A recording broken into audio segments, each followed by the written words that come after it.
Hello everybody and welcome back to A and B Revealed. I apologize about the upload delay, but summer kept me really busy. I'm hoping to get more videos up this fall, starting with this one, which of course needs no introduction. Well, maybe the topic does, but the anime most certainly does not. Today, I'm looking to explain how exactly the Titan Shifters are capable of controlling their Titans.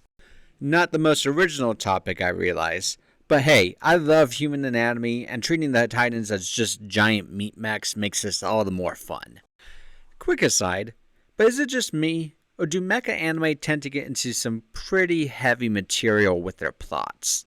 Anyways, as is always the case with these types of topics, massive spoilers for Attack on Titan and the plot ahead.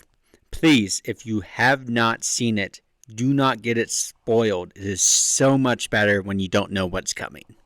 Alright, spoiler warning out of the way, let's delve right into it. Starting with Ymir in the Paths, forging the Titans, or would sculpting be a more accurate term?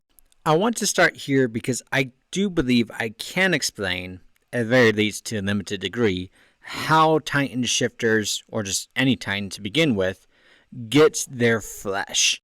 If you recall, which I'm sure you do, whenever an Eldian changes into a Titan, there's always a brilliant flash of light. And a lot of the times with Titan shifters, you even see a bolt out of the blue strike them, and suddenly there's flesh. What if I was to tell you that lightning bolt actually answers our question about where the flesh of a Titan comes from? And it all starts with E equals MC squared. Now, we all know that energy equals mass times the speed of light squared, but we ever stop to question what exactly that means? Without getting too in-depth into it, because I'm not a physicist, I'm a biologist, I'll leave that up to better channels to explain this. The long and short is that energy can be converted into mass and vice versa. So, what I believe is happening is that Ymir will sculpt the shape of the Titans back in the paths. And then, when a Titan shifter, or an Eldian in general, gets converted into a Titan, that sculpture is then converted into energy and sent to that Eldian. Once that energy hits the Eldian, it adopts the property of the molecules that it strikes, hence the form of a giant human. So, simply put, it goes sand sculpture, energy, and then it strikes the human. This triggers the energy into converting back into mass, adopting the properties of whatever it struck, in this case, human flesh, while the size and shape of the Titan is determined by the sand sculpture that Ymir crafted back in the paths. Now, a caveat I would like to add to this theory is that Einstein's famous equation E equals mc squared would not look like this. The conversion of energy into mass and vice versa looks very, very different than what we see play out in these circumstances. In fact, you can actually look out of the sky and see it, if it's day.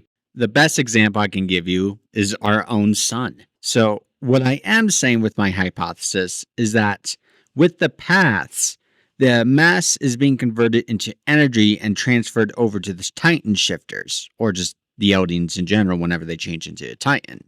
While the exact execution is going to look different than in the real world, this being fantasy after all. All I'm saying is that at the end of the day, the principle is the same, where energy and mass are being converted back and forth, not how it actually looks in execution. If you really want to be nitpicky, you can say that there's some cosmic force that runs the reality of the paths that governs the principles of converting energy into mass, which is why we see this principle being played out the way it does in the series. Alright, enough about physics, let's delve into the biology. Starting with where the Titan shifters are positioned within their meat mechs. If we examine where the Titan shifters are encased in the flesh of the meat mechs, it's actually pretty advantageous for controlling the Titans themselves. Because my hypothesis is that the Eldians serve as a central nervous system for the Titans as a whole. Every signal being sent out from the brain is transmitted into the Titans itself through the body of the Eldian. And if we take a look as the Titan shifters are being pulled out of their meat mechs, There's a lot of flesh connected to vital points within their face, particularly underneath their eyes. What I'm hypothesizing here is that I believe the Titan is connecting to the brain through the cranial nerve that connects to your eye, your optic nerve. The cranial nerve directly attaches to the brain, so the signal can be transmitted directly from the brain to the Titan through the optic nerve. Let me break this down a bit more for you. The nervous system is broken down into two primary components: the central nervous system and the peripheral nervous system. The central nervous system is the one we need to focus on for this bit, and that's the brain and the spinal cord. The brain obviously is the one that sends all the signals to the rest of the body. The spinal cord is responsible for transmitting those signals to the rest of the body. That's why when your spinal cord is damaged, it typically leads to paralysis, because the brain's commands can't reach the part of the body anymore due to the damage done to the spinal cord. The spinal cord being a bundle of nerves that run through the center of the vertebra that make up your spine. Nerves are responsible for transmitting the command signals from the brain to the rest of the body. And typically, the peripheral nervous system are all those nerves that branch off the spinal cord to the rest of the body. However, there are exceptions to this, and those are the 12 cranial nerves found within the human body. A cranial nerve being, as the name suggests, a nerve that directly attaches to the brain, bypassing the spinal cord altogether. Which is what I believe is happening when the Titan and the alien's flesh meld together, having direct access to the brain by connecting to the optic nerve. This direct connection allows the brain to send signals directly from the optic nerve to the nervous system of the Titan, linking those two together.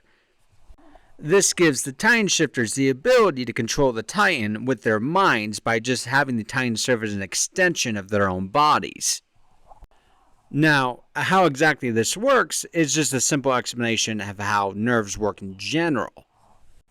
Now, forgive me as I shamelessly plug myself, but my previous video about Code Geass and Lelouch's power of absolute obedience, I speak about how the nervous system works in general, about how it transmits action potentials down the lengths of neurons. So, simply put, an action potential is an electrochemical gradient on either side of a membrane of a cell, more particularly a neuron. This action potential is then generated and transmitted down the length of the neuron to transmit the signal. So all that would need to happen in order to control the Titan flesh itself would just to simply extend the nervous system of the alien into the Titan. And that, I believe, is being accomplished by directly hooking up to the brain through the optic nerve.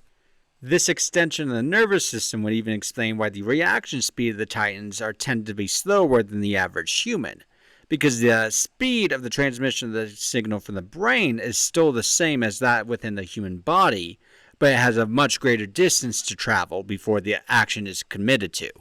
With everything we have established so far, it does even address some of the issues with Titan physiology that I don't believe the series answers directly. Starting with how the Titans are immortal. Because if the Titan's physiology is derived from the paths, then the energy that the paths provide the Titan's body will sustain them indefinitely.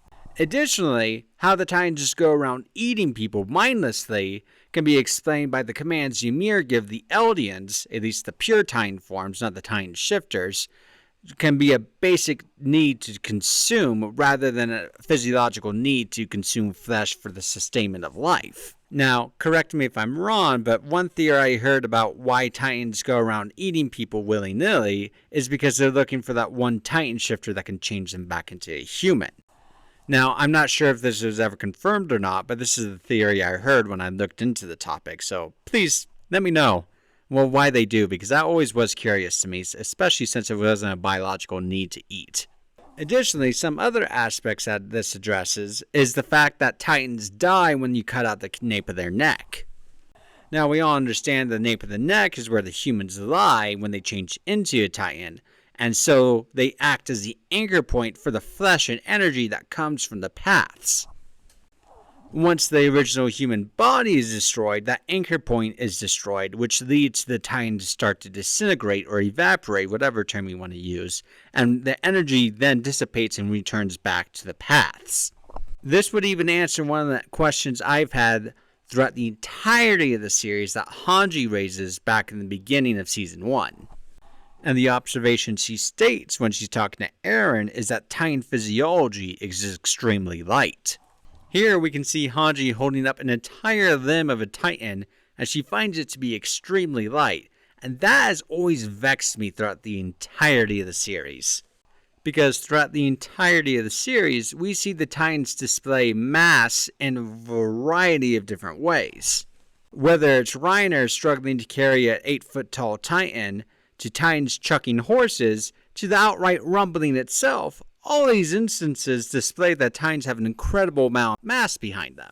So how is it that these Titans have so much mass, while Hanji's Titan's arm is super light? And that's because the Titan arm that Hanji is holding is in the midst of evaporating. Its energy is dissipating and going back to the past, meaning its mass is being converted into energy. This would explain why Titan is so light in Hanji's arm as compared to when Reiner, the big buff truck of a man, is struggling to carry this 8-foot Titan, but according to Hanji, should weigh nothing more than 50 pounds. So simply put, as a Titan is dying, it loses its mass, so it's super light. If a Titan is alive, it has its mass, so it's super heavy. Additionally, why a Titan shifter is capable of maintaining itself despite the obscene amount of damage it can take is due to the fact that the command center is the Titan shifter itself, located typically in the nape of the neck. The Titan shifter itself can sustain damage due to the fact it operates like a regular human body, except, it's 15 meters tall, meaning it still needs blood, energy, and all that good stuff in order to function properly. However, it doesn't die because the central nervous system is supplied by the Titan shifter itself, not the Titan shifter's body. Additionally, it's able to regrow damaged parts due to the energy supply from the paths coordinated by the Titan shifter. So, what do you all think of my hypothesis? Feel free to let me know your 2 cents. I really just want this to be an open discussion about topics like these. It makes it a lot more fun when this is a two-sided discussion rather than a one-sided lecture. Thanks everybody for watching. I really appreciate it. Now, how exactly does a full metal limb work? Oh, yeah, nearly forgot. God bless everybody.